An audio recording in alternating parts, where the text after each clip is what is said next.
De hoy vamos a presentar un paper publicado en la revista Radiographics en diciembre del 2022 titulado Tumores óseos benignos, el arte de las intervenciones percutáneas mínimamente invasivas. Aquí están la procedencia de los autores y aquí abajo dejo el link del paper.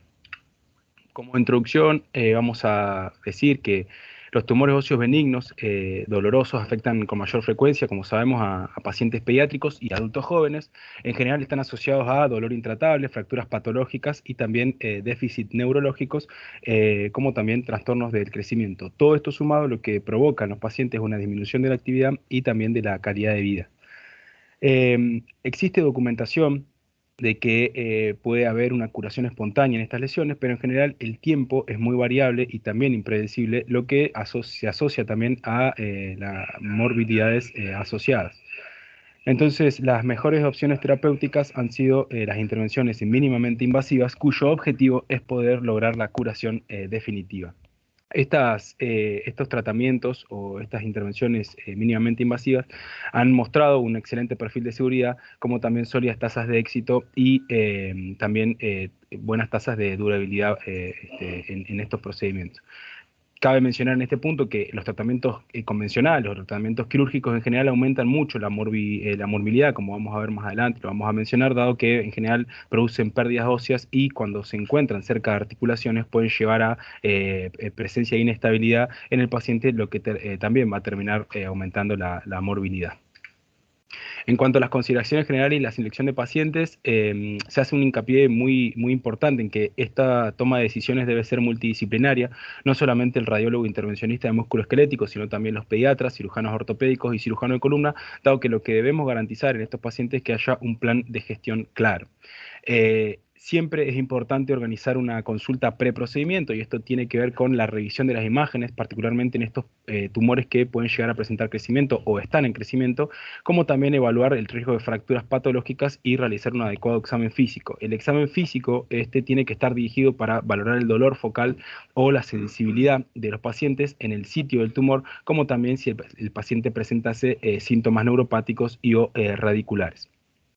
Dentro de lo que son la revisión de los tipos de exámenes a realizar, lógicamente contamos con tomografía, resonancia y fluoroscopía, pero este punto se centra particularmente en la tomografía y tiene, digamos, como objetivo poder utilizar una radiación tan baja como sea posible. Y esto se ha logrado en la tomografía, recordemos que estamos hablando de pacientes jóvenes, se ha logrado con el uso de tomografía de ascónico, para guiar las imágenes y esta tomografía de ascónico ha reportado una dosis de radiación significativamente menor en comparación con la tomografía computada habitual. Lógicamente que el tipo de examen a realizar, como todo lo anterior mencionado, es multidisciplinario, o sea que va a depender de si está disponible, la edad del paciente, el tipo de tumor, etcétera. Vamos a ver entonces esta tabla, que son, digamos, las modalidades de tratamiento preferidas para cada una de las lesiones tumorales benignas que vamos a desarrollar. En general, la ablación por radiofrecuencia es la que más se utiliza en la mayoría de los tumores, ¿sí? Estos son algunos de los tumores que vamos a hablar hoy: el osteomastoide, el osteoblastoma, el condroblastoma, los hemangiomas y los quistes óseos, tanto unicamerales como aneurismáticos. Que bueno, en general cabe mencionar que la diferencia de estos quistes óseos es que en general el tratamiento se hace con inyección intralesional de sustancias esclerosantes que pueden llegar a ser esteroides o condensados óseos o aloinjertos, entre otros. Ya lo vamos a mencionar un poquito más adelante. Pero en general estas son algunas de las, digamos, de las terapias que se utilizan en la mayoría de los tumores, ¿sí? Ablación por radiofrecuencia, crioablación, ablación por microondas, la IFU, que la IFU en realidad es el ultrasonido enfocado de alta intensidad, ¿sí? Y la ablación por láser. En este otro cuadrito que se presenta está muy bueno porque acá lo que hace una comparación de lo que son las ventajas y las desventajas de cada una de estas modalidades de ablación. Cabe mencionar que, digamos, el paper en sí desarrolla poco cómo se realiza la ablación con cada una de estas, pero básicamente recordemos la ablación por radiofrecuencia, la crioablación, la ablación, etcétera, lo que usan en general y en común es ¿sí? Se utiliza criolación en la otra, es un aumento de la temperatura local a nivel del tumor para poder así inducir una necrosis coagulativa y entonces poder así, de esa manera resolver o tratar el tumor, ¿sí? Obviamente la que queda exenta también es la ablación por alcohol, que en este caso lo que usa no es calor, sea, es una naturalización de proteínas, pero a través de la deshidratación de las estructuras que se van a tratar, ¿sí? Y la criolación, lógicamente, lo que usa es una disminución de la temperatura local. En realidad es una alternancia de aumento de la temperatura y disminución de la temperatura, que lo que va a terminar haciendo también es producir la necrosis de las estructuras. Pero bueno, cada una entonces de las técnicas posee sus desventajas y en general la elección de la modalidad va a quedar en gran parte a discreción de los operadores y la disponibilidad de dicha modalidad en el centro de donde se haga el tratamiento. Vamos a pasar entonces a ver directamente las lesiones. Vamos a empezar con el osteoma osteoide. Este es un tumor formador de hueso benigno, en general doloroso, y representa el 10% de los tumores óseos benignos. En general los pacientes son pacientes menores de 30 años, la imagen típica presenta un nido central, que en general el tumor tiene menos de 20 milímetros, suele tener esclerosis circundante. En la tomografía computada puede verse lo que se llama el signo del surco vascular, y es muy frecuente que se presenten tumores largos de la extremidad inferior, aunque del 10 a 20% puede presentarse en columna, y cuando se presenta en columna suele presentarse en elementos posteriores.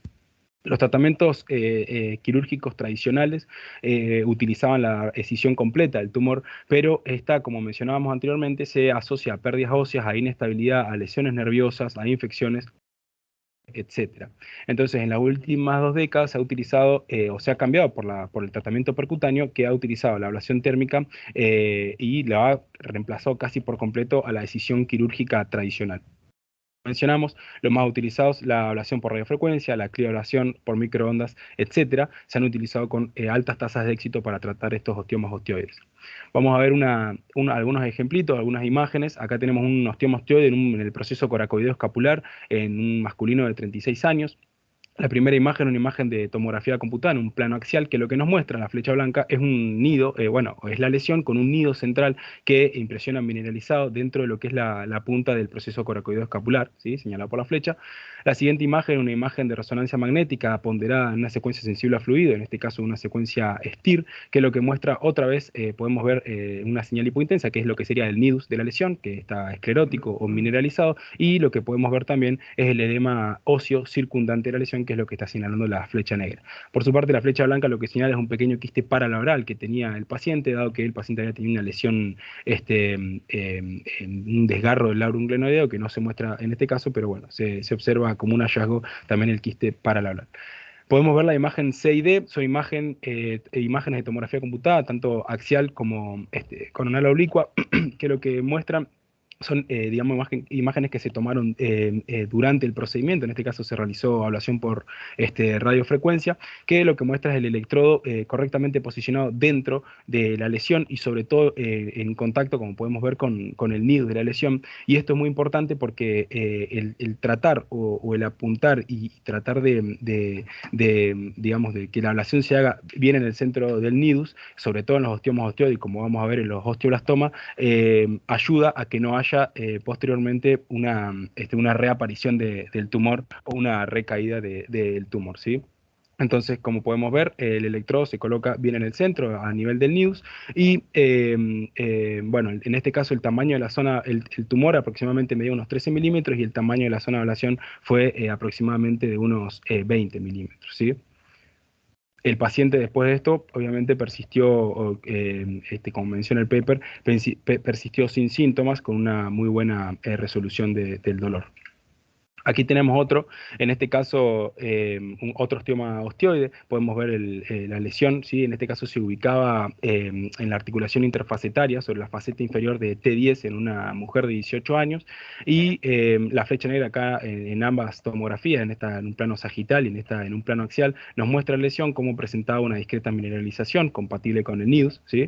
La imagen C lo que nos muestra es una tomografía, en este caso axial también, pero obtenida con el paciente paciente en decúbito prono, que muestra en este caso se utilizó ablación por láser, que muestra cómo el láser es la flecha negra, ¿sí? Esta línea negra es justamente la punta del láser, como también contacta justamente con el nidus, que esta se introdujo a través de una cánula introductoria, que es la señalada por la flecha amarilla, que en este caso era calibre 18, y esta cánula introductoria se introdujo de manera coaxial dentro de otra cánula más grande, que es la que está señalada por la flecha roja, de que tenía un calibre aproximadamente 18, perdón, 14. El 18 la cánula introductoria y la otra de 14.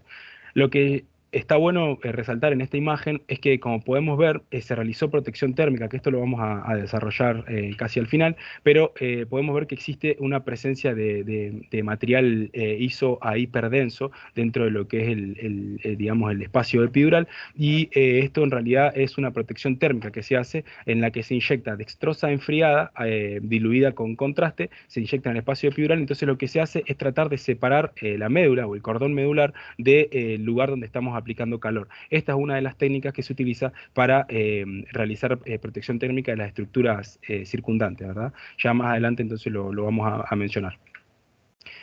Bueno, estos son algunos de los estudios que se han hecho en cuanto a la utilización de las terapias percutáneas para el tratamiento. La ablación por radiofrecuencia es en general la más utilizada. Hay varias series de casos que se han publicado. El más grande de Rosenthal, de 271 casos en 263 pacientes, con una tasa de éxito clínico inicial del 91%, en la que informaron solamente 2 complicaciones, como celulitis y distrofia simpática refleja. Después podemos ver como en la criolación, en 50 pacientes, con 96% de tasa de éxito, y así podemos ir viendo también con ablación láser y también con ablación por microondas, ¿sí? Cabe mencionar que, por ejemplo, la ablación por microondas menciona una tasa de éxito del 100%, pero bueno, tengamos en cuenta que el grupo de pacientes fue significativamente menor al que se utilizó con la ablación por radiofrecuencia, ¿sí? Vamos a hablar del osteoblastoma. El osteoblastoma es un tumor benigno, también raro, representa el 1% de los tumores óseos primarios. En general son tumores que son de más de 2 centímetros y presentan características histológicas similares al osteoma osteoide, como habíamos hablado anteriormente. Estos pueden ser expansivos, pueden mostrar una esclerosis periférica delgada y pueden estar asociados a la presencia de quistes óseos aneurismáticos secundarios. El 40% de estos tumores son espinales en la columna, y es muy frecuente que afecten a los elementos posteriores, ¿sí? Los tratamientos de elección han sido en general la decisión quirúrgica, con una tasa de recurrencia del 14 al 23% y una alta tasa de morbilidad asociada. Es por esto que también estos tratamientos digamos, quirúrgicos habituales han sido reemplazados por las ablaciones por radiofrecuencia, la crioablación o la ablación láser, ¿sí? Así como en el osteoma osteoide debemos extirpar todo o tratar todo lo que es el nidus, en estos tipos de tumores debe extirparse o tratarse todo el componente osteolítico, que es el equivalente al nidus del osteoma osteoide, dado que si se deja puede haber una reaparición del tumor. Vamos a ver unos ejemplos. En este caso tenemos un osteoblastoma vertebral, en este caso una vértebra cervical, C5, en un niño de 6 años. La primera imagen, una imagen angiográfica tomada por tomografía computada en un paciente en decúbito prono, que nos muestra el osteoblastoma osteolítico en la vértebra C5, perdón, señalada por ambas fechas negras. Esta imagen se tomó inmediatamente antes de la realización del procedimiento de la ablación por radiofrecuencia, y se realizó justamente para poder evaluar dónde se encontraba la arteria vertebral, y para ver, digamos, la cercanía que tenía y la necesidad de realizar esta protección térmica. La siguiente imagen, una imagen también en un plano axial, en este caso también el paciente en decúbito prono, que lo que nos muestra es, bueno, justamente la ablación por radiofrecuencia, y muestra la colocación del electrodo dentro del tumor. Como podemos ver, ¿sí? Se encuentra dentro del tumor, ahí tenemos el neuroforamen. La siguiente imagen, la imagen C, lo que nos quiere mostrar, en este caso también el paciente se encontraba en decúbito prono, muestra la protección térmica que se utilizó.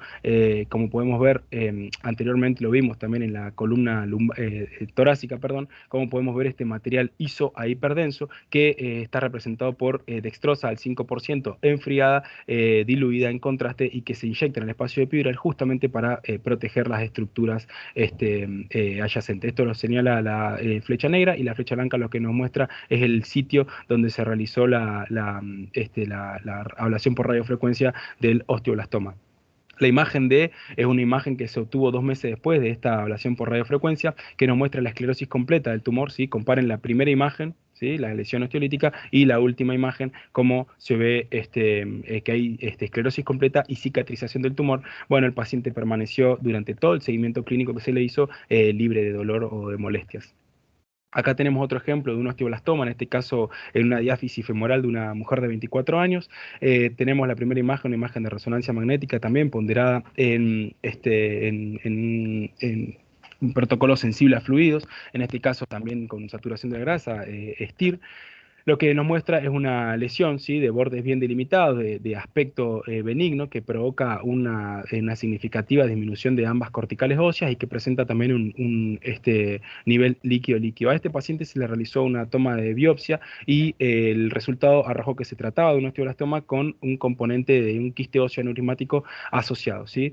Primariamente el tumor fue tratado con un curetaje quirúrgico y se le realizó un injerto óseo, pero el paciente siguió presentando tumor recurrente.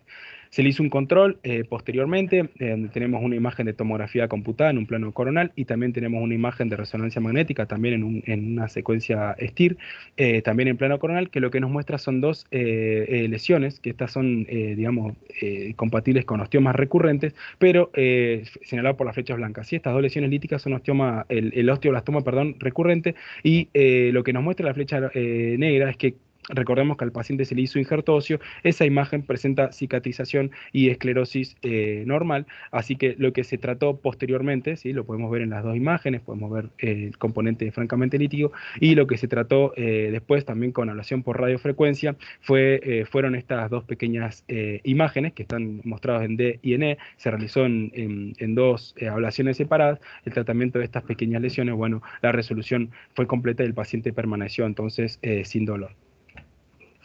Otra vez vamos a lo que son, digamos, las tasas de éxito clínico que presentan la ablación por radiofrecuencia, la crioblación en los pacientes. Tenemos que en este caso de 11 pacientes con osteoblastoma, la tasa de éxito clínico fue del 100% y no hubieron complicaciones a los 6 meses de seguimiento, y con crioblación también hubo una tasa de éxito del 100%, pero bueno, algunos pacientes presentaron recaída, por lo que la tasa de éxito clínico disminuyó a los 12 meses. Como podemos ver, en este caso se utilizaron medidas de protección térmica y únicamente se informaron complicaciones mayores como un déficit neurológico permanente y una menor como un síndrome de Horner transitorio en uno de los pacientes en los que se utilizó crioblación.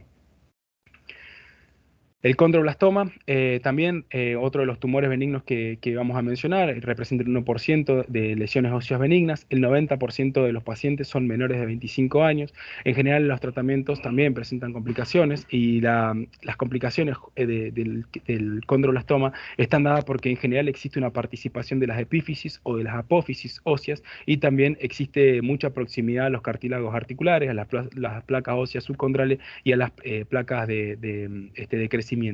Todos estos riesgos, digamos, de la cercanía con todas estas estructuras nos llevan a que puedan haber alteraciones de crecimiento, disminución del rango de movimiento y osteoartritis, y esta osteoartritis secundaria en general está dada debido a la necrosis avascular y al colapso de las superficies articulares que se produce justamente cuando no se realiza una protección térmica o cuando la protección térmica es deficiente, ¿sí? Los condroblastomas en general, con los tratamientos quirúrgicos convencionales, si bien suelen ser curativos, tienen una recurrencia del 10 al 35%, lo que es bastante alto, y por lo que se ha utilizado últimamente la ablación por radiofrecuencia y la crioblación como técnicas de tratamiento percutáneo.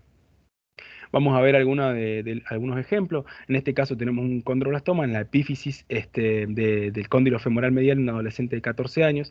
La primera imagen es una imagen de resonancia magnética ponderada en T2 con saturación de la grasa, que lo que nos muestra es una lesión de bordes escleróticos de aspecto no agresivo en la epífisis del cóndilo femoral medial, que está señalada, ¿sí? por la flecha amarilla. Esta es la lesión, que lo que podemos ver es que presentaba una significativa osteitis reactiva extensa, ¿sí? Podemos ver cómo esta osteitis afectaba no solo a la placa, digamos, de ósea subcondral, sino que también afectaba digamos, a la fisis femoral distal señalada por la flecha negra, ¿sí? Este paciente presentaba mucho dolor, bueno, posteriormente se le realiza lo que es el tratamiento. Podemos ver imágenes tanto en plano coronal como en un plano axial, que de tomografía computada durante la ablación por radiofrecuencia, que bueno, lo que nos muestra, sobre todo la imagen B, es cómo el electrodo se coloca bien en el centro de la lesión, y la flecha negra lo que nos quiere mostrar es que se realizó protección térmica, en este caso también con dextrosa enfriada y diluida con material de contraste, que lo podemos ver mucho mejor en la imagen C, cómo existía, bueno, la aplicación intraarticular de esta protección activa que se llama, para poder proteger justamente el cartílago, ¿no? El cartílago articular, y también las placas óseas subcondrales, ¿sí? Bueno, el paciente después del tratamiento permaneció sin dolor y sin afectación de estas estructuras. Acá tenemos otro ejemplo, en este caso también un condroblastoma de la epífisis de la cabeza femoral en un adolescente de 15 años. La primera imagen era una radiografía de pelvis, ¿sí? En un plano anteroposterior, que muestra una lesión osteolítica. En realidad, bueno, quizás es un poco difícil de ver, pero es una lesión osteolítica que en el centro presenta una discreta mineralización tenue, ¿sí? A nivel, como mencionábamos, de la cabeza del fémur. La siguiente imagen lo muestra un poco mejor a esto, ¿sí? Podemos ver la imagen lítica con el centro discretamente mineralizado, pero bueno, que vemos que no tiene características agresivas, tienen bordes bien escleróticos la lesión. La siguiente imagen, una imagen de resonancia magnética, también en un plano coronal, en una secuencia STIR, que lo que nos muestra es la lesión, bien hipointensa, ¿sí? Y también nos muestra en las flechas blancas un poco o una discreta sinovitis articular reactiva que presentaba la lesión. Posteriormente, en las imágenes D y E podemos ver, tanto en una coronal oblicua como en una axial oblicua, durante el procedimiento, que en este caso también se realizó ablación por radiofrecuencia, cómo se introduce el electrodo dentro del tumor, ¿sí? En este caso, la zona de ablación se trató de que sea exactamente igual al tamaño del tumor por la proximidad que teníamos con los cartílagos articulares. Recuerden que en el osteomastoide que mostramos al inicio, el tumor medía unos 13 a 15 milímetros. Bueno, la zona de ablación fue de 12 milímetros. En este caso se trató de que sea exactamente igual para no lesionar las estructuras adyacentes. De todas maneras, al paciente igual se le hizo una protección térmica activa con introducción de dextrosa al 5% enfriada y diluida con contraste, y es lo que podemos ver señalado por las flechas blancas de la presencia de contraste intraarticular. Del paciente después del tratamiento permaneció libre de dolor y libre de complicaciones. Bueno, otra vez son o los porcentajes de beta, tanto de la ablación por radiofrecuencia para condroblastomas, 2% aproximadamente, como también de criolación, ¿sí? Acá, digamos, no hay unificación de los estudios, son estudios que se han hecho separados, y por ejemplo, en 12 pacientes presentó dos casos de osteonecrosis subcondral, y esto recordemos por una ausencia o deficiencia de la protección térmica que se realiza, ¿sí? Bueno, en cuanto a la criolación, 7 pacientes, éxito clínico en todos, sin complicaciones. Los hemangiomas son tumores muy frecuentes, también benignos, que afectan en general a la columna vertebral del cráneo. En general, todos los hemangiomas son asintomáticos, suelen ser hallazgos incidentales, pero tenemos un tipo particular, que es el hemangioma agresivo, que en general presenta componentes epidurales y paravertebrales extraóseos, es decir, crecimientos que suelen comprometer el espacio epidural, y en este caso también pueden afectar a los neuroforámenes y provocar síntomas, ¿sí? Dolores neuropáticos, etcétera. Los tratamientos quirúrgicos han quedado reservados para pacientes con compromisos neurológicos o inestabilidad espinal, y últimamente se ha utilizado mucho estos tratamientos percutáneos con embolización, cementación o ablación con alcohol. También se usa la ablación por radiofrecuencia, pero en general la ablación con alcohol es lo que más se usa, ¿sí? Se han realizado con mucho éxito, y en general no suelen, digamos, se usan en pacientes que no tienen compromiso neurológico y no tienen una alta tasa de complicaciones, ¿sí? Vamos a ver un ejemplo. En este caso podemos ver la primera imagen. Bueno, este es un hemangioma agresivo, ¿sí? Del cuerpo vertebral L3 en una mujer de 49 años. Recordemos que lo determinamos como hemangioma agresivo cuando crece más allá del cuerpo vertebral y se extiende hacia lo que son los pedículos o los elementos vertebrales posteriores. La primera imagen nos muestra, sí, el hemangioma, podemos ver en todo el cuerpo vertebral, abarca todo el cuerpo y se extiende incluso hacia ambos pedículos. La siguiente imagen B, en este caso el paciente se encontraba en decúbito prono y lo que nos muestra la flecha negra es el crecimiento que había provocado la lesión hacia el canal medular con compresión de las estructuras a este nivel. La siguiente imagen lo que nos muestra, perdón, la imagen B lo que nos muestra también es que a nivel pedicular se observa la presencia de un catéter, que en este caso lo que se hizo fue la introducción de contraste. En realidad al paciente se le hizo una venografía, se le inyectó material de contraste en los plexos venosos para poder ver o estimar el volumen necesario de agente esclerótico a inyectar. Entonces podemos ver cómo no solamente se opacifican las venas vertebrales, sino que las venas prevertebrales o los plexos prevertebrales aparecen también llenos de contraste. Posteriormente al paciente se le realiza ablación donde se le inyectan, bueno, también a través del mismo lugar, ¿no? A nivel del pedículo se le inyecta alcohol, se le hace ablación con alcohol, se inyectan aproximadamente 3 mililitros de una mezcla de halcón con lipiodol, que es un agente esclerosante, y podemos ver entonces el resultado.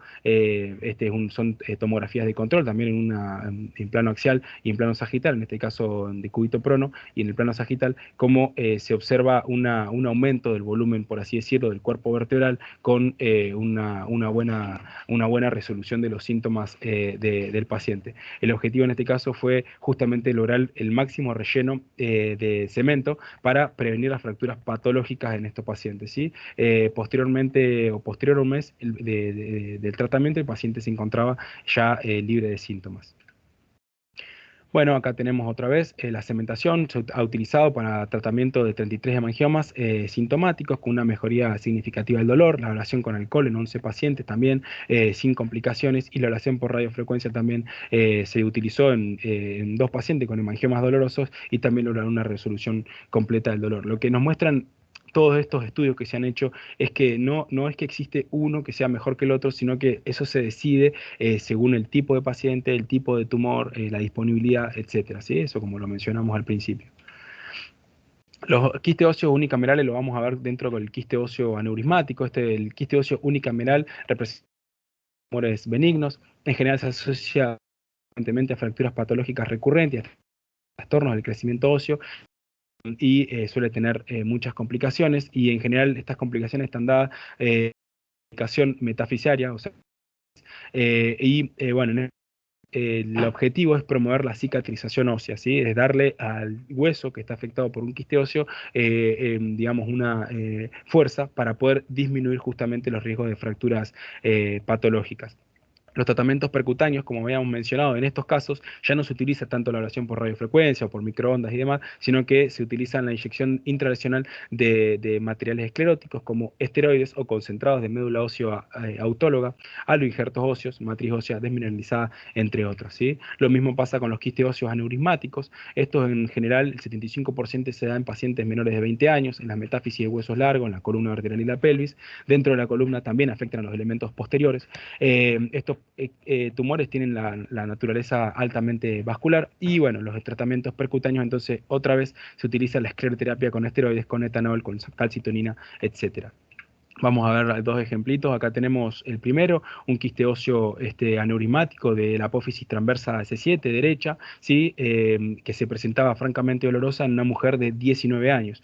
La primera imagen, una imagen de tomografía computada en un plano axial que nos muestra la flecha blanca, ¿sí? Cómo toda la lesión ocupaba todo lo que es el proceso transverso derecho, ¿sí? Con una significativa disminución de lo que era la cortical ósea. La imagen B, una imagen de resonancia magnética también ponderada en secuencias sensibles al fluido, que nos muestra la naturaleza quística de la lesión. La siguiente imagen, en este caso, es una imagen que se obtuvo de tomografía computada intraprocedimiento. En el paciente se encontraba la paciente en decúbito lateral, y podemos ver cómo existe la aguja, en este caso era un calibre 22, que se puso sobre la lesión para poder realizar, digamos, el tratamiento de la misma. Como podemos ver en la siguiente imagen, imagen D, lo que nos muestra, sobre todo la flecha negra, es la presencia de material, digamos, de contraste con dextrosa, ¿sí? Lo que podemos ver aquí como se muestra hiperdenso, que es la protección térmica que se realizó a nivel del neuroforamen. Veamos la cercanía que tenía la lesión con el neuroforamen en este caso, y también a nivel del espacio epidural se inyectó también dextrosa enfriada con contraste para realizar una protección térmica, ¿sí? Ya en la siguiente imagen, la imagen E, lo que nos muestra otra vez es justamente el tratamiento de la lesión, y la imagen F fue digamos, la tomografía de control que se realiza a la paciente, y podemos ver cómo la lesión quedó francamente esclerótica y con tejido cicatrizal interno. Bueno, la paciente después de esto mostró una franca mejoría de los síntomas y una resolución prácticamente total. Aquí tenemos otro caso, el último caso que vamos a presentar del quiste óseo neurismático. En este caso se presentaba en una costilla, ¿sí? En una paciente que presentaba francamente dolor, de 26 años. Se le hizo una tomografía computada en la que muestra la imagen, ¿sí? Una tomografía en un plano axial, que nos muestra la lesión costal osteolítica, levemente expansiva, que se presenta con una franca disminución a nivel de la cortical ósea, ¿sí? Y que presenta un discreto festonado endóstico. Al paciente en este caso se le realiza una gamografía ósea del cuerpo entero con tecnesio 99, que lo que nos muestra es la captación del radiofármaco, ¿sí? A nivel costal, a nivel de la lesión, y posteriormente a esta paciente se le hace un tratamiento. Bueno, en este caso podemos ver la tomografía intratratamiento, y se la trata con crioablación, ¿sí? Acá lo que está bueno es que podemos ver la sonda de crioablación, ¿sí? Dentro de lo que es la lesión, y las flechas negras lo que nos muestran es este área hipodensa a nivel de la lesión, que esto lo que nos muestra es la bola de hielo que suele provocar la criolación.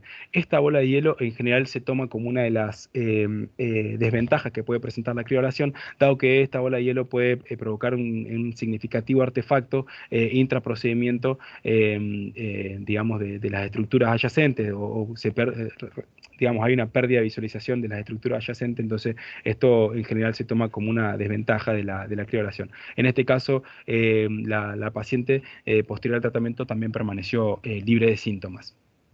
Un poco de lo que son, digamos, los resultados que han presentado en distintos estudios, ¿sí? En este caso, 163 pacientes fueron tratados con inyección de esteroides. Se observó una osificación completa en el 55% de pacientes y una osificación parcial en el 45%. Bueno, también se ha utilizado agentes como la doxiciclina o la calcitonina, la metilprednisolona, con, bueno, en este caso, 75% de alivio sintomático completo. La protección térmica, mencionarles y contarles en realidad que, bueno, puede existir la protección térmica pasiva, la protección térmica activa. La protección térmica pasiva incluye el monitoreo de la temperatura local o el monitoreo neurofisiológico, y este monitoreo neurofisiológico se hace con un monitoreo de lo que es la amplitud y potencial evocado y evaluación de la latencia a nivel de los nervios, ¿sí? Pero ya, como mencionamos, esto es pasivo, es simplemente control de la temperatura y ver hasta dónde aumenta o no. La protección activa, en general, es siempre necesaria cuando la temperatura sea igual o mayor a 45 grados, o igual o menor a 10 grados centígrados. Y esta va a incluir neumodisección, que en la que se usa dióxido de carbono, o la hidrodisección. La hidrodisección es la que hemos estado viendo, de inyección de un material líquido enfriado. En general se utiliza contraste para poder verlo en las imágenes que hacemos, sea de tomografía o de resonancia, y poder valorar que realmente se separen las estructuras que nosotros queremos evitar el daño, ¿sí? En cuanto a las complicaciones, bueno, como mencionábamos antes, la ablación térmica nos va a provocar lesiones térmicas neurales de la médula espinal, de las raíces nerviosas, de los plexos y de los nervios periféricos. Y en los pacientes jóvenes, justamente esta lesión térmica, lo que nosotros debemos evitar es que haya lesión de los cartílagos articulares, la osteonecrosis de los huesos subcondrales, y también los colapsos de las superficies articulares, ¿sí? Como conclusión, bueno, tener en cuenta que es importante, porque digamos, conocer estas intervenciones, porque han aumentado muchísimo en el último tiempo, y bueno, y es un gran papel que han obtenido los radiólogos intervencionistas musculoesqueléticos. Hay que tener en cuenta que estas técnicas percutáneas tienen mucha seguridad, mucha eficacia y mucha durabilidad, y debemos estar familiarizados con todo el arsenal de la última generación que podemos tener para tratar todos los tipos de tumores, como también conocer los riesgos y sus complicaciones. Nuevamente dejo el link del paper, aquí está el título original, ¿sí? Presentado en diciembre del 2022 por Radiographic. Muchas gracias.